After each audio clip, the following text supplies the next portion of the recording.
इसी बीच बड़ी खबर, चुनाव आयोग की आज शाम 5 बजे प्रेस कॉन्फ्रेंस है और लोकसभा चुनावों की तारीखों का ऐलान आज हो सकता है, यानी शाम 5 बजे तक ये साफ होगा।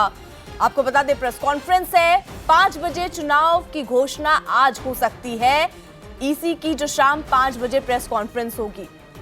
नीरज कुमार हमारे साथ, हमारे सहयोगी इस वक्त जुड़ चुके हैं। नीरज, क्या संभावनाएं हैं कि क्या आज लोकसभा चुनाव का ऐलान हो सकता है? ये देखिए अर्पिता, इसमें अब कोई संदेह की बात नहीं है, संदेह की गुंजाइश नहीं है। आज लोकसभा और विधानसभा चुनाव की घोषणा होगी। 3 राज्यों में विधानसभा के चुनाव होने हैं। लोकसभा चुनाव की घोषणा के साथ साथ उड़ीसा, सिक्किम, अरुणाचल प्रदेश, आंध्र प्रदेश में विधानसभा चुनाव ड्यू हैं। जम्मू कश्मीर में भी विधानसभा चुनाव ड्यू हैं। वहां भी चुनाव की घोषणा की संभावना है चुनाव आयोग की तरफ से। कई चरणों में लोकसभा के चुनाव होंगे और पहला फेज जो होगा वोटिंग का वो 10 अप्रैल के आसपास होगा। तो ये मान के अब चला जाए कि आज लोकसभा चुनाव की घोषणा होगी, इसमें अब कोई संदेह की बात नहीं है अर्पिता। लोकसभा चुनाव 2019 की घोषणा आज 10 मार्च को चुनाव आयोग करेगा। कई चरण में होंगे चुनाव और 6 से 9 चरण की संभावना है, लेकिन जो ज्यादा उम्मीद इस बात की है कि 6 से 7 चरण होंगे, लेकिन 6 से 9 चरणों का विकल्प चुनाव आयोग के पास मौजूद था। तो आज 17वीं लोकसभा के लिए चुनाव की घोषणा की जाएगी। कई तिथियों में कई चरण में ये लोकसभा के चुनाव होंगे और विधानसभा के कुछ राज्यों के चुनावों की भी घोषणा आज की जाएगी। तो बिल्कुल बड़ी खबर सबसे पहले आपको एक बार फिर से बता दें, क्योंकि इंतजार इसी बात का कि आखिरकार कब ऐलान हो सकता है। आज जो संभावना बन रही है उसके मुताबिक आज शाम लोकसभा चुनाव का ऐलान हो सकता है तारीखों का। इसी आज एक प्रेस कॉन्फ्रेंस करेगी और इसी प्रेस कॉन्फ्रेंस में ये उम्मीद है कि तारीखों का ऐलान संभव हो सकता है।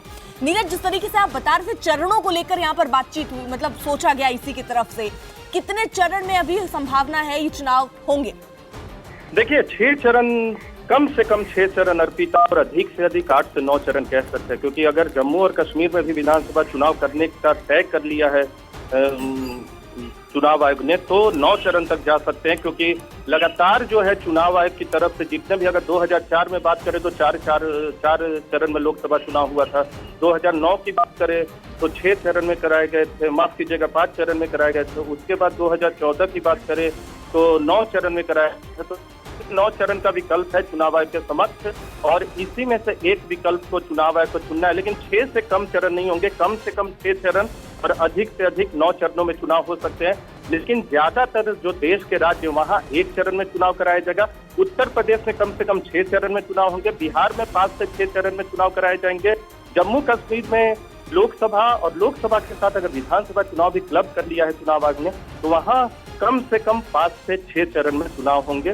तो ये पूरा डिटेल है अब तक का, जो अभी हमें सूत्रों से जानकारी मिली है। लेकिन आज 5 बजे साफ होगा कि कितने चरण में चुनाव होगा, कितने चरण में राज्यों में विधानसभा के चुनाव होंगे और लोकसभा के चुनाव होंगे। तो एक महत्वपूर्ण डेवलपमेंट, पहले इस बात की संभावना कम थी कि आज होगी, लेकिन चुनाव आयोग ने अपनी तैयारी पूरी कर ली थी और आज जो है उन्होंने ये तय कर लिया है कि आज ही इस शाम को घोषणा की। ठीक है, हमारे साथ अमिताभ सिन्हा भी इस वक्त जुड़ चुके हैं ताजा जानकारी के साथ। अमिताभ, क्योंकि पिछला जो लोकसभा चुनाव था हमने देखा 9 चरणों में 7 अप्रैल से 12 मई तक ये हुआ। इस बार क्या लग रहा है, कितने चरण में हो सकता है और ये जो लाइन, मतलब जो तारीख है वो लगभग क्या हो सकती है? देखिए एक ही तो तय है कि 16 मई तक गठित होनी है लोकसभा, पिछली बार हुई थी। तो जाहिर तौर पर उसके पहले जो भी 7, 8, 9 चरण है उनको पूरा करना है। नीरज सही कह रहे हैं कि कई राज्यों में जो छोटे राज्य हैं, जो शांत राज्य माने जाते हैं, वहाँ 1 चरण में चुनाव हो सकता है। लेकिन बंगाल है, बिहार है, जम्मू कश्मीर है, तमिलनाडु में 1-2 चरणों में चुनाव हो सकता है। तो जहाँ वायलेंस की चिंता ज्यादा होती है, जो राज्य बड़े होते हैं, जहाँ पैरामिलिट्री फोर्सेस की मूवमेंट को लेकर समय लगता है, उन तमाम राज्यों में लंबे चरणों में चुनाव होंगे। 6-7 चरणों में चुनाव हो सकते हैं। जाहिर तौर उसमें बंगाल, बिहार और उत्तर प्रदेश जैसे राज्य उसमें शामिल होंगे जिनमें लंबा चुनाव खींच सकता है। हाँ, अप्रैल और मई का पूरा महीना चुनाव में ही निकलने वाला है। अमिताभ, क्योंकि नजर आपने जिक्र जम्मू कश्मीर का कर दिया, सुनील अरोड़ा जो मुख्य चुनाव आयुक्त हैं वो कुछ इन्हीं संबंधों में जम्मू कश्मीर में राजनीतिक दलों के साथ उन्होंने वरिष्ठ अधिकारियों के साथ बैठक भी की थी। क्या ये माना जाए कि जम्मू कश्मीर में भी इस समय चुनाव होगा? ये भारत और पाकिस्तान के बीच जो हालात है उन पर निर्भर करेगा। देखिए वहाँ सबसे अभी सरकार के लिए भी अच्छा है और वहाँ के लोगों के लिए भी अच्छा है कि लोकतांत्रिक प्रक्रिया फिर से बहाल हो जाए, ताकि लोगों के जो भी जख्म है वहां पर उस पर मलहम लगाने का काम कर सके। तो इसलिए वहां पर जितनी भी पार्टियां थी सबने एक स्वर में कहा था चुनाव आयोग को कि साइमल्टेनियस पोल्स हो, यानी लोकसभा और विधानसभा के चुनाव वहां साथ ही करवाए जाएं, और चुनाव आयोग उससे सहमत भी दिखा था और इस बारे में उन्होंने संकेत भी दिया था। तो जाहिर तौर पर एक दोनों चुनाव साथ करवाकर जम्मू कश्मीर में लोकतांत्रिक प्रक्रिया बहाल करके वहां शांति की ओर बढ़ने की एक कोशिश शुरू की जाएगी और उम्मीद की जा रही है कि दोनों चुनाव एक साथ हो सकते हैं जम्मू कश्मीर में। शुक्रिया अमिताभ, बहुत बहुत शुक्रिया। घटना सुनाता हूं आपको। मैं पार्टी का काम करता था तो पूरे देश में मैं भ्रमण करता था, लगातार दौरा रहता था। एक बार हमारे एक सीनियर नेता भी मेरे साथ थे। अब हमारे देश में कुछ एयरपोर्ट ऐसे हैं जहां पर सिक्योरिटी की वजह से डबल चेक होता है। श्रीनगर है, किसी जमाने में गुवाहाटी हुआ करता था, आजकल है कि नहीं मुझे मालूम नहीं है। तो मेरे साथ जो हमारे सीनियर लीडर थे, अब वो बड़े थे, जाने माना चेहरा था, लेकिन अब जो जवान वहां खड़ा था एयरपोर्ट पे वो उनको पहचान नहीं पाया। तो उसने उसको रोक करके उनका जैसा उनका ड्रिल होती है, मेरे से भी बात नहीं कर रहे थे। मैं देख रहा था क्या साइकोलॉजी है इनकी। जब अगले जगह पे हमको आ जाना था तो मैंने कहा आप आगे मत जाइए, मेरे पीछे चलिए, पहले मैं चेकिंग करवाता हूं। और मैंने क्या किया, वहां गया और आपका जवान खड़ा था, वहां हाथ ऊपर करके खड़ा हो गया और मैंने कहा अरे भाई चलो जल्दी आरती उतारो। तो उसने कहा मैं तो आपको पहचानता हूं। मैंने कहा पहचानते हो तो भी आरती नहीं उतारोगे तो जाऊंगा नहीं। आप वो मेटल डिटेक्टर से घुमाते हो ना। जब मैंने उनको कहा कि आप मन में क्यों लेते हो, चेक करो, आप ये सोचो को आपकी आरती उतार रहा है, गर्व कीजिए। ये सुरक्षा के जवानों को सहयोग दीजिए। ये वीआईपी कल्चर सुरक्षा के लिए सबसे बड़ा कभी कभी संकट पैदा हो जाता है।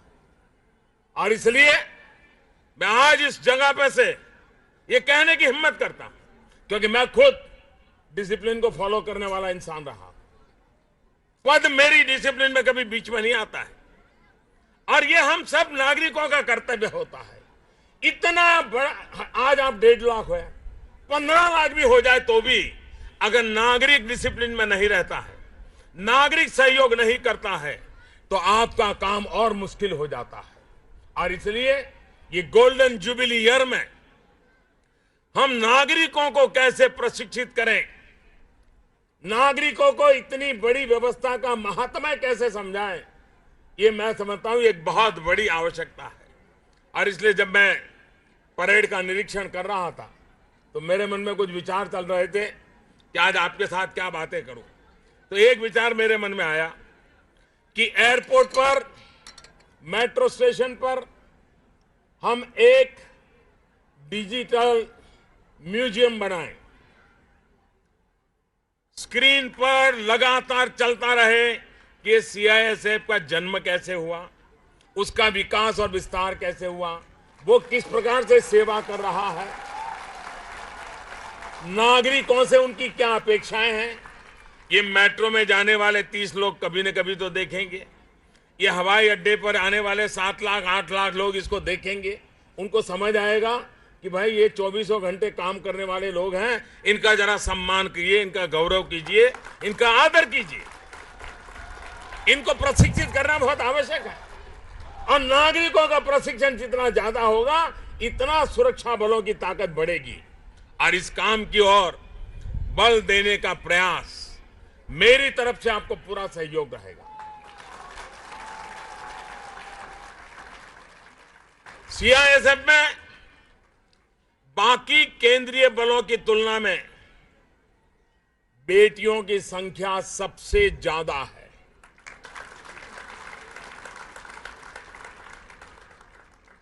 ये ताकत को निश्चित रूप से नया आयाम दे रही है और मैं इसलिए इस क्षेत्र में आने के लिए उन बेटियों का अभिनंदन करता हूं, लेकिन उन माँ बाप का भी अभिनंदन करता हूं, विशेष करके उस माँ का अभिनंदन करता हूं जिसने बेटी को यूनिफॉर्म पहना करके राष्ट्र की विकास यात्रा को सुरक्षित करने का जिम्मा उठाया। वे बेटियां लाख लाख अभिनंदन की अधिकारी है। साथियों, सुरक्षा और सेवा के जिस भाव के साथ आप आगे बढ़ रहे हैं वो बहुत महत्वपूर्ण है। नए भारत के लिए जो आधुनिक इंफ्रास्ट्रक्चर तैयार किया जा रहा है, पोर्ट बन रहे हैं, एयरपोर्ट बन रहे हैं, मेट्रो का विस्तार हो रहा है, जो बड़े बड़े उद्योग धंधे लगाए जा रहे हैं उनकी सुरक्षा की जिम्मेदारी आप सभी पर है। 1.5 लाख से अधिक कर्मियों की ये मजबूत शक्ति आज देशवासियों को, भारत आने वाले दुनिया भर के नागरिकों को सुरक्षित वातावरण देने में जुटी है। साथियों, एयरपोर्ट और मेट्रो में संपूर्ण सुरक्षा का एहसास हर कोई करता है। ये सब कुछ संभव हो पा रहा है तो ये आपके समर्पण से, आपकी सतर्कता से, आप पर जनता का जो विश्वास है उसके कारण हो रहा है।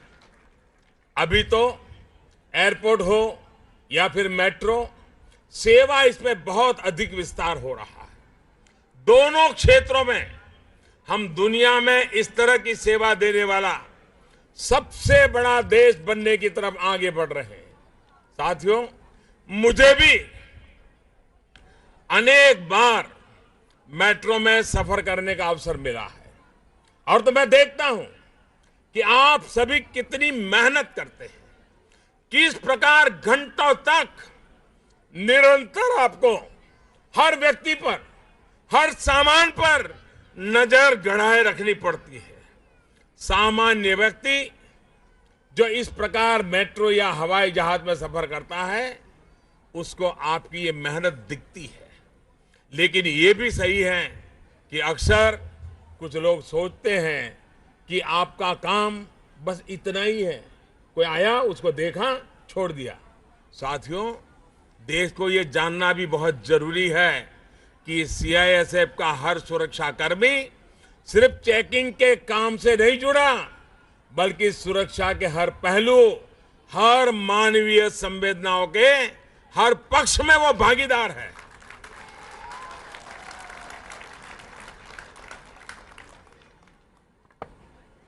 साथियों, आपदाओं की स्थिति में भी आपका योगदान हमेशा सराहनीय रहा है।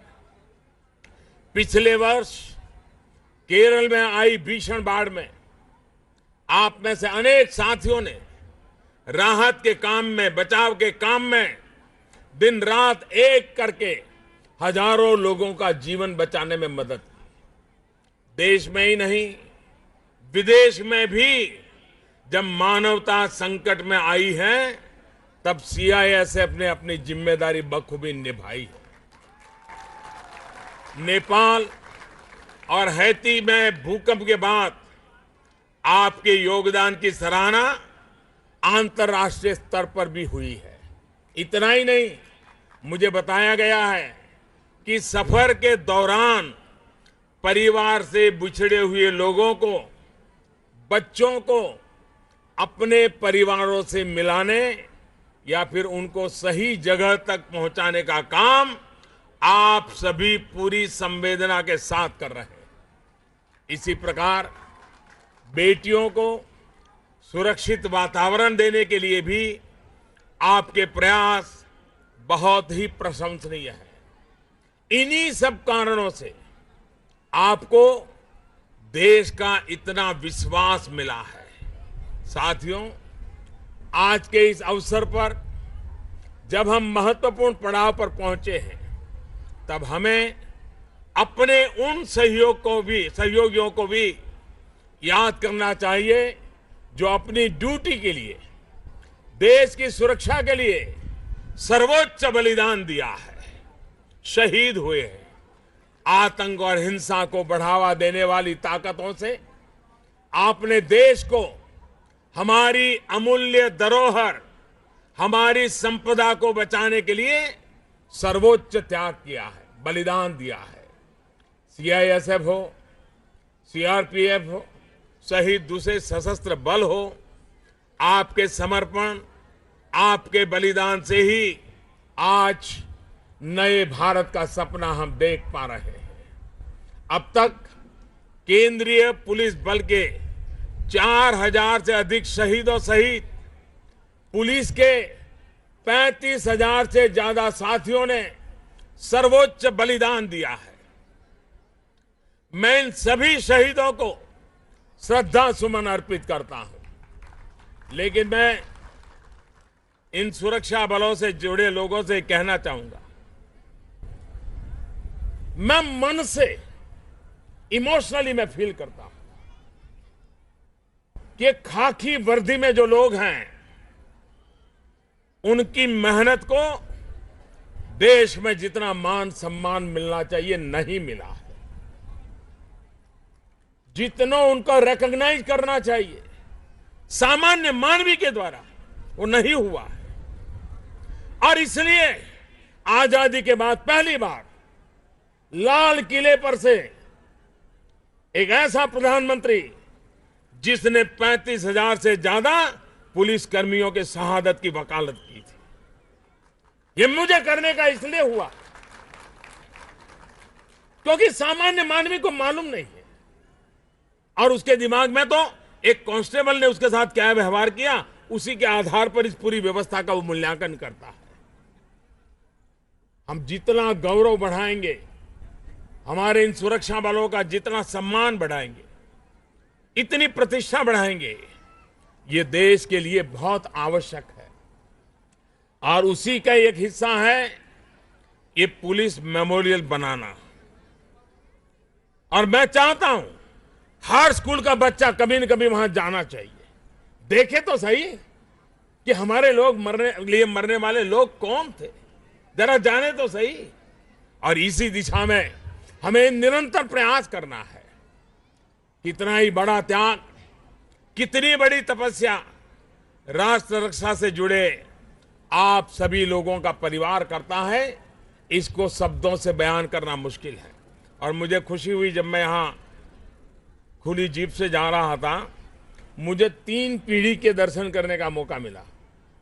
यहां आपके परिवार की 3 पीढ़ियां मौजूद है, वयोवृद्ध तपोवृद्ध लोग भी हैं, आज इस अवसर पर यहां मौजूद है। कुछ पुराने सेवानिवृत्त लोग भी हैं, आज उनके भी दर्शन करने का मुझे मौका मिला। मैं इन सभी परिवारजनों को भी आदरपूर्वक नमन करता हूं, क्योंकि इन परिवारों का त्याग बलिदान ही है जो इस ड्यूटी पर लगे हुए लोगों को काम करने की एक नई ताकत देता है। साथियों, गर्मी हो, सर्दी हो, बरसात हो, आप अपने मोर्चे पर बिना विचलित हुए खड़े रहते हैं। देश के लिए होली, दिवाली, ईद हो, तमाम त्योहार होते हैं, लेकिन आप सभी के लिए अपनी ड्यूटी ही अपना त्योहार बन जाता है। हमारे सुरक्षा कर्मी का परिवार भी तो बाकियों की तरह ही होता है, उसके भी सपने हैं, आकांक्षाएं, उसकी भी आशंकाएं होती हैं, लेकिन राष्ट्र रक्षा का भाव जब मन में आ जाता है तो वो हर मुश्किल पर जीत हासिल कर लेता है। जब किसी मासूम द्वारा तिरंगे में लिपटे अपने पिता को सलामी देने की तस्वीर सामने आती है, जब कोई वीर बेटी अपने जीवन साथी के जाने के दुख को, आंसुओं को